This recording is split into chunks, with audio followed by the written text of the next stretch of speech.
사람들이 그런 댓글 많이 달아요. 막 예를 들면 차별금지법부터 해서 막 동성혼 이런 거 얘기하면 아니 너네 둘이 그냥 행복하게 사는데 굳이 이렇게까지 해야 돼? 법이란 건 정말 최악을 면해주는 것 같거든요. 적어도 내가 머리로 이렇게 떨어질 때 시멘트 바닥에 떨어지지 않게 해주는 거죠. 안녕하세요. 안녕하세요. 여기는 킴이고 ESTJ이고 다른 사람들에게 굉장히 따뜻하지만 저에게는 굉장히 엄격한 백팩이고요. ENFP. 저랑 만나는 걸 보니까 게이인 것 같아요. 3년 만에 알게 된 사실이네. 저희가 2019년 5월에 시작했거든요. 곧 5주년 엄청 오래. 5년 했죠, 5년. 그 당시만 해도 게이 커플이 유튜브를 하는 게 진짜 적었거든요. 하나가 갑자기 100만까지 계속 올라간 영상이 하나가 있었는데 그래서 얼마 안 돼서 금방 2만 명을 찍었던 것 같아요. 그 당시 게이 커플이 직접 얼굴을 까고 이렇게 채널 하는 게 굉장히 희귀한 케이스였어서 더 그랬던 것 같아요. 저희 좀 특이했던 게 그냥 자다 깬 모습을 그대로 했었던 게 좀 달랐던 점이었고. 영상 속에 보면은 머리가 이렇게 서 있거나 이런 차림새로 영상이 잘 안. 사람들이 깜짝 놀라요. 요즘에 이렇게 하고 다니면은. 저희 처음 만난 곳이 그것도 친구 사이 토요 모임이라는 소모임이었는데 근데 제가 그때 토요 모임 운영자였었고 한 30명의 게이들이 모여서 떡볶이를 만드는 대장금 배틀을 했어요. 사람들이 먼저 핸드폰으로 신청을 하잖아요. 톡으로 이제 소통을 하는데 근데 패기 사진 보고 제가 좀 마음에 드는 거예요. 그래서 패기가 왔는데 하필 또 같은 팀이 되고 맞아. 제가 너무 또 좋아했고 그게 너무 티가 났고 한 달 정도를 네. 이제 계속 매주 만나다가 한 달 지나서 네. 사귀자는 말을 했어요. 네, 고백은 패기가 했어요. 패기가 오늘 집에 엄마 아빠가 없대요. 그리고 우리 둘이 너무 같이 있고 싶대요. 내가 세 가지 선택지가 있다.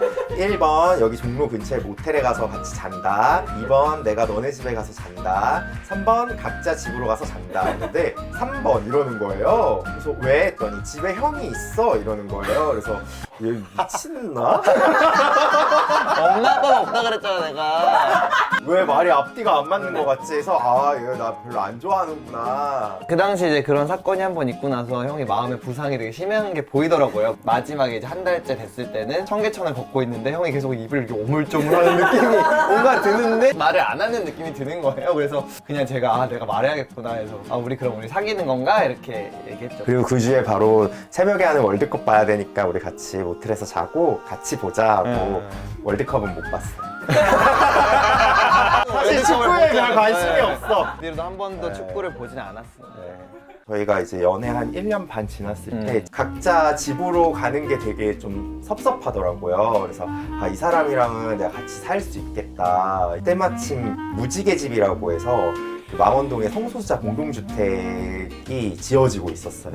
패기가 그 공간에 들어가게 됐고 3평 정도 되는 방에 그 싱글 침대가 있었는데 그 둘이서 한 4년을 그렇게 그냥 잤어요. 근데 그때 첫날 밤에 엄청 행복했어요. 같이 이제 우리 여기서 잘 수 있구나. 맞아요. 같이 살면서 좀 더 관계의 안정감이 더 많이 생겼고 옛날에 데이트할 때는 뭔가 그런 막 이벤트 그냥 영화 보고 뭐 하고 막 이런 것들이었는데 이제는 형이 심장약을 먹거든요. 그러면 형 심장약은 먹었어? 뭐 또 이상한 정크푸드 같은 거만 자꾸 먹으면은 그거 치킨 그만 먹고 버리라고 제가 막 그러니까 서로가 서로 삶에 대해서 점점 개입하고 서로의 좀 안전망처럼 또 느껴지는 것도 있는 것 같아요. 시간이 잘 네. 팩이랑 저랑 옷을 다 공유해요. 그래서 이것도 다 서로 다 입어요 그냥. 속옷도 공유하는데 유일하게 공유하지 않는 게 저는 그 팬티를 트렁크만 입는데 팩이는 드루즈도 입거든요. 이제 팩이가 근데 막 트렁크도 막 같이 입을 때도 있어요. 이제 드로즈밖에 안 남으면 저는 빨래를 돌려야 되는데 팩이는 안 돌려도 되잖아요. 나의 빨래점이 너무 낮은 것 같아요. 빨래 역치가 낮다 형. 끓는 점처럼 끓는 점. 제가 몇 번 좀 짜증을 냈던 적이 있어요. 근데 요즘에 사실 패기가 제가 말하기 전에 막 빨래도 돌려주고 그래가지고 좋아요. 제가 원래 그렇게 막 엄청 깨끗하고 이런 스타일은 아닌데 좀 기복이 있어요. 청소의 기복이. 컨디션이 좀 안 좋으면 계속 다 놓게 되더라고요. 집안이 더러울 때 요거의 컨디션이 안 좋은 거구나. 안 좋은 거네. 그치? 맞아. 그냥 저는 냅둬요. 아 원래 인생은 각자 다 그렇게 힘든 것을 안고 사는 거다. 또 약간 이렇게 잠깐 떨어져 있어요. 나라도 정신을 잘 차리고 있어야지. 저한테 그런 말 했어요. 사람이 사귈 때 이렇게 똑같이 기대야 되는데 너가 지금 나한테 많이 기댔다. 그러면 이렇게 뒤로 한 발짝 가버리면 한 발짝 가버리면 이렇게 사람이 쓰러지게 된다. 똑같이 기대야 된다. 그런 과정을 겪으면서 이제 저만의 마음을 돌보는 법들을 되게 많이 스스로 터득한 것 같아요. 이제 형이 이제 완전 이렇게 가버린 덕분에. 그래서 저희가 생각보다 둘이 붙어 있는 걸 너무 좋아하지만 또 굉장히 어떤 부분에서 되게 독립적이거든요. 그런 면에서 저는 오히려 형한테 많이 배웠어요. 우리 현실에 나가야 돼. 로드 매니저한테 빨리 연락해야겠다. 매니저인데 어떻게 운전을 못해? 아이 진짜로! 처음에 원래 패기가 먼저 시작하자고 했어요. 왜 시작하자고 했어? 그 당시가 한 6년 차였거든요. 아, 우리 너무 재밌게 잘 지내고 있는데 커뮤니티도 많고 이런 모습을 영상에 담으면 너무 특별하고 좀 재밌겠다. 약간 이런 생각이 들어서 이제 형한테 쫄랐죠. 근데 형은 그 당시에 이제 은행을 다니고 있어서 굉장히 또 보수적인 집단이니까 한 1년 정도는 형이 못한다고 계속 이제 거절을 했던 거예요. 하면 회사에서 잘릴까 싶어가지고 무서웠어요. 전 직장에서 이제 미래학자가 와가지고 미래에는 유튜브 이런 거 하고 좀 해야 한다. 그러면 나는 내가 스스로 한번 해봐야겠다. 겸사겸사 그렇게 해서 이제 시작을 했고, 형 머릿속에는 어차피 회사가 알 정도면은 채널이 엄청 커져 있을 거기 때문에 그때는 우리가 돈방석에 앉아있겠구나 막 이러면서 형이 스스로 그랬던 것 같아요. 3개월 만에 전사에 다 알려줬었어요. 한 만 몇천 명의 직원한테. 제가 은행에서 마감을 하고 있는데 뒤에 차장님이 기환아 망원댁이 뭐야? 이렇게 얘기를 하시는 거예요. 근데 과장님이 또 망원댁? 이러는 거예요. 알고 보니까 회사의 톡방에 다들 공유가 되고 있었던 상황이었던 거예요. 그래서 아 나중에 말씀드릴게요 막 이러고 이제 그날 퇴근을 하고, 그날 이제 퇴근을 하면서 저는 너무 불안한 거예요. 나 어떡하지? 이거 무슨 일이지? 다음날 이제 출근을 했는데 지점장님이 저를 불러서 유튜브 그거 누구 명이냐고. 그래서 아 그거 백팩 명이라고 해서 아 그러면은 됐다고.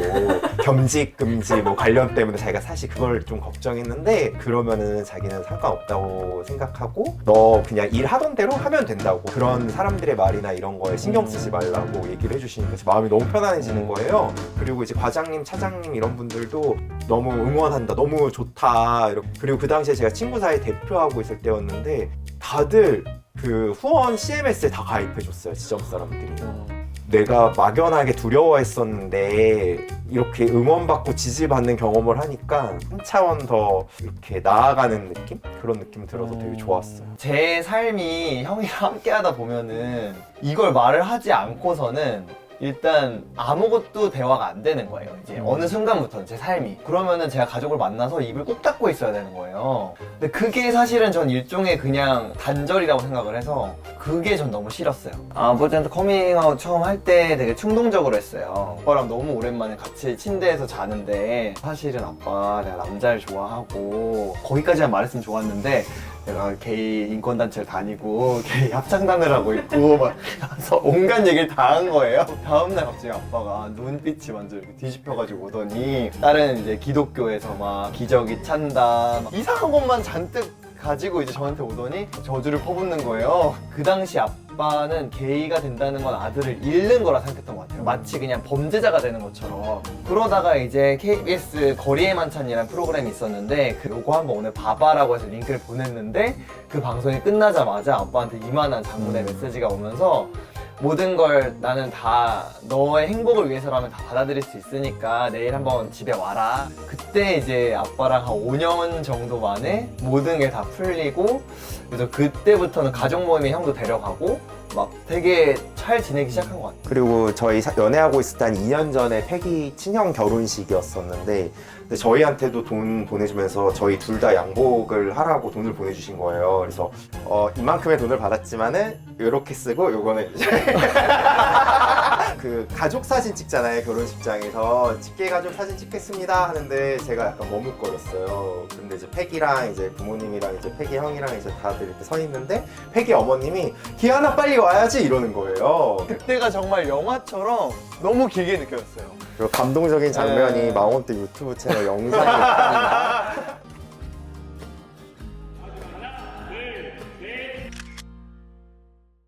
저희한테 중요한 거는 법적인 혼인 관계가 더 커서 혼인 신고가 가능할 때 하고 싶다 이런 생각을 좀 평소에 많이 하고 있어요. 법적으로 묶이지 않아서 엄청 있어요. 제가 그 심장 시술을 했어요. 그때 중환자실에 입원을 해야지 되는데 직계 가족만 들어올 수가 있다는 거예요. 저는 사실 패기랑 같이 있고 싶었는데 패기가 들어올 수 없었고 엄마랑 패기랑 그래도 친하니까 패기한테 이제 저 시술 경과나 막 이런 것도 알려주고 공유해 줬는데 이렇게 서로 커밍아웃 하지 않은 커플이면은 수술이나 시술 받다가 잘못돼서 정말 죽더라도 이 소식을 어떻게 알 수 있지? 이런 생각도 들더라고요. 그리고 패기가 한번 샤워하다가 목욕하다가 컨디션이 안 좋아서 쓰러진 적이 있었어요. 그때 제가 119를 불렀거든요. 근데 119에서 딱 통화하면서 관계가 어떻게 되세요? 이렇게 물어봐요. 근데 그 급박한 상황 속에서 그냥 같이 사는 친구예요 이렇게 말하게 되는데 그때 뭔가 멈칫하면서 그 말하게 되는 순간이 되게 기억이 엄청 강렬하게 남았어요. 이런 응급한 상황 속에서도 내가 이 관계를 설명하기가 어렵고 사람들이 그런 댓글 많이 달아요. 막 예를 들면 차별금지법부터 해서 막 동성혼 이런 거 얘기하면 아니 너네 둘이 그냥 행복하게 사는데 굳이 이렇게까지 해야 돼? 저는 이 법이라는 게 우리 둘이 너무 행복하고 화하고 할 땐 필요가 없는 것 같아요. 법이란 건 정말 최악을 면해주는 것 같거든요. 적어도 내가 머리로 이렇게 떨어질 때 시멘트 바닥에 떨어지지 않게 해주는 거죠. 지금 이렇게 인터뷰하고 이런 것도 우리가 앞으로 계속해서 행복하고 또 위기가 있을 때 그걸 우리가 같이 이겨내기 위한 어떤 미래를 위한 투자라고 생각을 하는 것 같아요. 백팩이 저희 집안의 대들보 기둥이거든요. 꼭 법적 혼인을 하고 싶습니다. 세계의 배우자가 너무너무 되고 싶어요.